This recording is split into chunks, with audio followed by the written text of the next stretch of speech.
Okey, baik. Baiklah. Untuk amali seterusnya adalah amali 2B, iaitu menghidupkan buzzer mengikut atur cara yang telah ditetapkan. Okey, ini adalah atur cara yang telah ditulis, iaitu menghidupkan buzzer selama 3 saat. Kemudian buzzer akan off selama 2 saat. Kitaran ini akan berulang-ulang. Okey, jadi sekarang kita akan upload ke Arduino.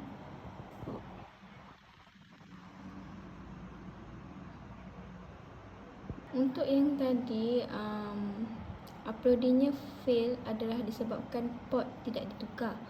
Pada awal tadi port di sini adalah pada COM 3, namun port yang digunakan adalah COM 4. Jadi ini adalah port yang telah ditukar. Jadi saya akan upload kembali program ke Arduino.